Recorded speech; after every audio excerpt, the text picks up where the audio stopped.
Olá, queridos companheiros, sejam muito bem-vindos a mais um episódio, um dia de estudo nosso, dentro desse livro, essas mensagens trazidas pelo Espírito Humberto de Campos, no livro Boa Nova, já tão querido aos nossos corações. Estamos estudando a mensagem Simples Discípulos. Atualmente, no dia de hoje, iremos fazer mais um pedaço dessa mensagem, por isso colocamos ali o ponto 3, a terceira vez estamos caminhando dentro dessa mensagem. E como sempre, antes de começarmos nossos estudos, nós nos unimos em agradecimento a Deus pela oportunidade, as bênçãos desse estudo, desse momento, que podemos dizer, em que, além de agradecer, também pedimos socorro, amparo, a proteção para nós, para nossa casa, para nossa família, para tantos amigos e outras criaturas que necessitam dessas vibrações do estudo, essas vibrações amorosas dos guias espirituais. Que possamos todos nós guardar um pouco, nos renovarmos com ela e não desperdiçarmos esses momentos. Que Deus a todos abençoe. Iremos fazer a leitura, a continuação do capítulo 10 do Evangelho de Mateus, no versículo 9 até o versículo 16, que nos diz assim: Não leveis ouro, nem prata, nem cobre nos vossos cintos, nem alforge para o caminho, nem 2 túnicas, nem sandálias, nem cajado, pois o operário é digno do seu sustento. Quando entrardes numa cidade ou num povoado, procurai saber de alguém que seja digno, e permanecei ali até vos retirardes do lugar. Ao entrardes na casa, saudai-a, e se for digna, desça a vossa paz sobre ela. Se não for digna, volte a vós a vossa paz. Mas, se alguém não vos receber e não dá ouvidos às vossas palavras, saí daquela casa ou daquela cidade e sacudi o pó de vossos pés. Em verdade vos digo, no dia do julgamento haverá menos rigor para Sodoma e Gomorra do que para aquela cidade. Eis que vos envio como ovelhas entre lobos. Por isso, sede prudentes como as serpentes e sem malícia como as pombas. Então, Humberto de Campos nos diz assim, que nós vamos observar cada momento desse através de alguns comentários. Que quando ele fala, não exibais ouro e nem prata em vossas vestimentas, porque o reino dos céus reserva os mais belos tesouros para os simples. Não ajunteis o supérfluo em alforjes, túnica ou pergatas para o caminho, porque digno é o operário do seu sustento. Nós vamos relembrar essa instrução de Jesus junto, quando ele nos fala de observar os pássaros do céu, quando ele nos fala em outro momento, não vos inquieteis, vosso Pai sabe que tem de necessidade, não vos inquieteis pelo amanhã. Essa passagem é muito linda, se encontra no Evangelho segundo o Espiritismo, no capítulo 25 do Evangelho segundo o Espiritismo, que tem como título Buscai e achareis. E que nos fala que observai os pássaros do céu, para não acumularmos para vós tesouro na terra, onde a ferrugem e as traços consomem, e onde os ladrões os desenterram e roubam. Fazei vossos tesouros no céu, onde nem a ferrugem nem a traços consomem, nem os ladrões os desenterram e roubam. Porque onde está o vosso tesouro, aí também estará o vosso coração. Essa passagem se encontra no Evangelho de Mateus, no capítulo 6.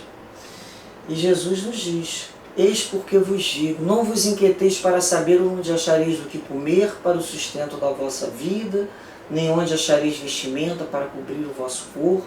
A vida não é mais que o alimento, e o corpo mais que a vestimenta. Observai os pássaros do céu.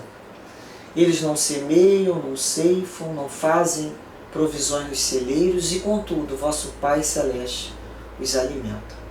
Porventura não sois muito mais do que eles? E quem é aquele dentre vós que pode, por mais que se afadigue, aumentar de um côvado, a sua altura? Então, é a questão de aprendermos a viver sem a ansiedade. A cada dia, já o próprio dia já ocupa do seu bem-estar. É quando a gente começa a parar de viver na inquietação. A gente faz a nossa parte, a gente trabalha, a gente raciocina, a gente já começa a ter um pouco mais de organização em vários setores da nossa vida, mas chega um momento que a gente fala assim, eu sei que tudo está na tua mão, eu só faço essa minha parte que tu me concede, mas na realidade tudo sempre lhe pertenceu e lhe pertence. Então é quando a gente começa também a aprender a entregar na mão de Deus, a confiar que vai ser feito o que for de melhor. Então é uma passagem que ele fala para os discípulos, para que não ajuntai ali o supérfluo. A nossa vida material, a vida na terra, no nosso corpo, passa muito rápido. E às vezes a gente passa décadas guardando para no final da vida, às vezes aquilo ser um problema, um empecilho para o nosso desenlace, para o nosso desencarne. Então podemos ter, podemos aproveitar, mas não nos escravizarmos, não nos apegarmos, não acharmos que sem tal coisa não viveríamos, porque vivemos pela vontade de Deus. Na realidade, às vezes penso, eu vivo porque eu comi, eu vivo porque eu tenho isso. Não. Você pode comer tudo que você quiser e mesmo assim vai vir a falecer. Ou o seu organismo não vai funcionar. Então nós vivemos na realidade pela vontade de Deus. É Ele que nos mantém vivos. Então, que possamos observar onde é que estamos colocando esses nossos tesouros, porque onde está o vosso tesouro, aí também está o vosso coração. Onde é que está o nosso coração? Nosso coração está preso a coisas materiais, nosso coração está preso a pessoas. Onde é que está o nosso coração? Então a gente começa a observar onde é que estão as nossas emoções, não é assim? Até para a gente aprender que o maior projeto da nossa reencarnação somos nós mesmos. Não é o outro, não é nada. O resto é elemento de progresso. Bem, depois Humberto de Campos, com base no que acabamos de ler do Evangelho, ele nos diz assim: em qualquer cidade ou aldeia onde entrardes, buscai saber quem deseja aí os bens do céu, com sinceridade e devotamento a Deus, e repartir as bênçãos do Evangelho com os que sejam dignos, até que vos retireis. Então, é aquela questão de repartir as bênçãos do Evangelho com um desejo sincero de compartilhar. A palavra é essa mesmo, É dividir o pouco que a gente tem e o muito que a gente ganha. É quando a gente já tem esse desejo sincero de repartir com o outro, através das nossas palavras, através dos nossos sentimentos, através da nossa prece. Olha como que a gente, naquele lugar que a gente se encontra, a gente está repartindo o banquete celestial do qual nós já sabemos que está ali, o Pai coloca à disposição de todos os seus filhos. Então a gente pode imaginar uma grande herança sendo dividida e compartilhada com todos os filhos. Mas você tem que ir lá pegar a tua parte. Existe um provérbio persa que diz o quanto de gente, né, que morre de fome em frente a um banquete, a uma mesa de banquete. Muitas vezes somos nós, diante do banquete divino, do banquete celeste, não sabemos ainda nos alimentar com a palavra de Deus. Não sabemos utilizar nas nossas necessidades, nas nossas dificuldades. Não sabemos nos evangelizar. Às vezes aprendemos a evangelizar o outro, mas não sabemos nos alimentar daquela palavra divina. E isso é a importância. Então, quando a gente reparte o outro esse alimento que já nos faz bem, a gente deseja ao outro tudo aquilo que desejamos para as nossas casas. E ele continua nos dizendo assim: quando penetrardes em alguma casa, saudai-a. Saudai-a com amor. Né? O que é saudar a casa em que entrar? Né? Mais uma vez, são aquelas palavras que a gente fala, né? Bom dia, que a paz esteja convosco na vossa casa, junto aos seus corações, não é isso? É uma saudação bonita. No livro Coragem, o Emmanuel, o autor Emmanuel, o Espírito Emmanuel, tem uma mensagem chamada Nossa Casa, a mensagem número 10, para quem tiver o livro, que diz assim: a mente é a casa viva onde cada um de nós reside, segundo as nossas próprias concepções. A imaginação é o arquiteto do nosso verdadeiro domicílio. Mais à frente ele diz: moramos em espírito onde projetamos o pensamento. Como é que é essa nossa casa então? Onde mora, né, o nosso espírito, que projetamos o nosso pensamento. Quando ele fala que a imaginação é o arquiteto, o que nós construímos com a nossa imaginação? Que às vezes, quando a gente está ocupado, a gente está ali preso às questões do dia a dia, ou atendendo a uma coisa já previamente organizada. Mas quando nos encontramos sozinhos, quando encontramos naquele momento em que podemos pensar, é onde nós moramos. Para onde vai o nosso pensamento? Que tipo de pensamento construímos? Que tipo de casa mental é essa? Em que moramos, em que nos alimentamos? Gostamos disso? Estamos felizes dentro da gente? Nós percebemos que não adianta sair pelo lado de fora buscando novidade, porque todos nós teremos que nos encontrar com a gente mesmo. Em algum momento da vida, isso será inevitável. Quando temos ocupações, nos atrelamos, nos distraímos, mas chegará um momento que esse encontro é inevitável.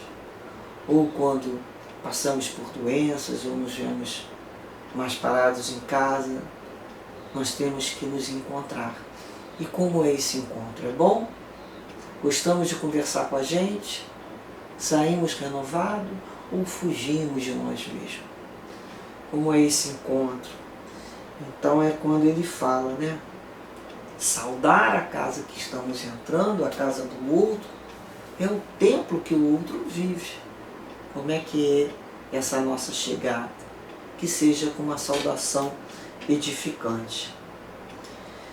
Depois ele nos diz assim: se essa casa merecer as bênçãos de vossa dedicação, desça sobre ela a vossa paz. E se, porém, não for digna, torne essa mesma paz aos vossos corações. Então, nós anotamos aqui, olha, a alegria e a paz de compartilhar a boa nova para aqueles que o recebem, né? Que nos recebem em sua casa. E a paz permanece com eles como uma dádiva celeste, porque a dádiva é de Deus, é divina. A paz é a paz do Cristo, é a paz do Senhor, é a paz de Deus. Então é quando o outro aceita, né, essa esse compartilhamento, né, com uma pessoa digna, ela vai ficar com aquele sentimento bom dentro dela. Agora, se ela não quiser, se ela tiver ali, às vezes a criatura está naquela coisa, chama-se má vontade, né? Quem nunca esteve num momento de má vontade? E aí o que acontece? Aquela paz volta para a própria pessoa que ofereceu, né? E ele fala aqui, ó, se ninguém vos receber, nem desejar ouvir as vossas instruções, retirai-vos, sacudindo o pó de vossos pés, isto é, sem conservardes nenhum rancor e sem vos contaminardes da alheia iniquidade. Então, é quando a gente lembra, né, que a nossa parte é plantar e oferecer o que temos de melhor. Mas lembrando que os frutos pertencem a Deus, a gente nunca pode esquecer disso. A gente planta, oferece o que tem ali e segue adiante. Então, sem guardar nenhum ressentimento. Isso é muito importante, né? Sempre muito atual para todos os espíritas, essas recomendações. Porque nós não saímos pelas ruas buscando prosélitos. Aceitamos de boa vontade aqueles que chegam em nossas casas de livre vontade, se aproximando para estudar, para tirar as suas dúvidas, entender um pouco mais sobre os princípios da doutrina espírita, passando, né, a entender a vida sobre uma nova perspectiva. De boa vontade, a casa espírita recebe a todos, mas aquele que não desejar ficar, fique-se à vontade para sair, como em todos os lugares. Então é quando ele fala aqui, nenhum rancor, de maneira nenhuma. O trabalho não é nominal, o trabalho é com Cristo. Então nós começamos a compreender que Deus é Pai de todo. Nós não temos ideia, noção de quanto tempo precisamos levar em nossas reencarnações para hoje estarmos aqui falando de Jesus, ouvindo falar de Jesus. Nós temos ideia? Somos espíritos muito antigos, certamente, muito antigos. E Deus, em momento nenhum, nos violentou, nos aguardou com seu amor, até que cansássemos de sofrer. Não é assim? A maioria das vezes.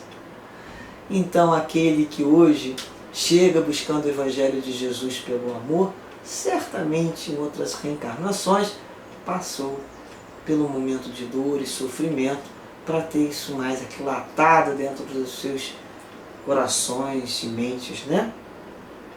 Então ele fala aqui, olha, Humberto de Campos, em verdade vos digo que virá, em que menos rigor haverá para os grandes pecadores do que para quantos procuram a Deus com os lábios da falsa crença, sem a sinceridade do coração. E então Humberto de Campos continua no próximo parágrafo, nos dizendo assim: é por essa razão que vos envio como ovelhas ao antro dos lobos, recomendando-vos a simplicidade das pombas e a prudência das serpentes. Então nós vamos lembrar, nesse momento aqui, que as serpentes são animais, né, que se cercam de todos os cuidados com os seus predadores. Então a gente vai perceber a prudência da serpente, porque ela se acautela, né? Ela, para dar o bote ali, ela se cerca, ela observa. E vamos lembrar também das pombas, quando nos falam, né? Mansos como as pombas e prudentes como as serpentes. Porque a mansa, né? A pombinha, sem maldade, sem premeditações, diferente da serpente. Então, ovelhas, cordeiros, isso tudo no sentido figurado significa manso, pacífico, humilde. E os os lobos no sentido figurado de maus de coração, de sentimento. Emmanuel, no livro Vinha de Luz, na mensagem 144, que tem como título Em Meio de Lobos, peço a permissão de todos para ler um pedaço do texto, porque ele é demais instrutivo a esse respeito, né? Quando nos diz, envie como ovelhas entre lobos. Por que nós estamos sendo enviados como ovelhas diante dos lobos no mundo? Então Emmanuel nos explica assim. Naturalmente, Jesus, em pronunciando semelhante recomendação, reportava-se a cordeiros fortes que conseguissem respirar em plano superior aos lobos vorazes, cordeiros fortes. Aliás, para o serviço de tal envergadura, desdobrado em verdadeiras batalhas espirituais, ele necessitava de cooperadores fiéis, bondosos, prudentes, mas valorosos. Enviava os discípulos ao centro de conflito áspero, não no gesto de quem remete carneiros ao matadouro, e sim a gleba de serviço, onde pudessem semear novos e sublimes dons espirituais entre os lobos famintos, através da exemplificação no bem incessante. Então olha a diferença. Não no gesto de quem remete carneiro ao matador, mas sim na gleba de serviço, né? Então é preciso realmente ir aos lobos, porque seria perigoso esperá-los. É imprescindível caminhar na direção dos lobos, não na condição de fera contra fera, mas na posição de cordeiros embaixadores. Não por emissários da morte, mas por doadores da vida eterna. Que lição linda, né? Cordeiros embaixadores da vida eterna. Então é quando conseguimos compreender por que diante dessas guerras espirituais Jesus envia os seus cordeiros, suas ovelhas, não para ser fera contra fera, para exemplificar a resignação, a fé, a confiança, porque pela força não funciona. O mal com o mal resulta em mais mal ainda, né? Males piores. Então são esses espíritos que Deus sempre enviou, esses missionários brandos, que a gente olha, escuta, lê sobre a vida, né? E fala assim, que mensagem! Como foram fortes, né? Na sua fraqueza física, na sua fragilidade financeira, de qualquer que seja, mas a fortaleza da alma. Como eram decididos, resolutos. São esses embaixadores do Cristo. É quando falamos que possamos ser, né, diante da vida, as cartas vivas do Senhor. Que possamos, né, um pouquinho que seja, colocar acima dos nossos interesses o desejo do Cristo por um mundo melhor, pela uma vida melhor, pela harmonia, pela paz, que já consigamos, né, dentro, muitas vezes, encontrando feras ainda que subsistem no nosso ser, que já consigamos entender a importância de uma mansa pomba, da brandura, a importância do amor, da gentileza, do afeto. Como é forte tudo isso.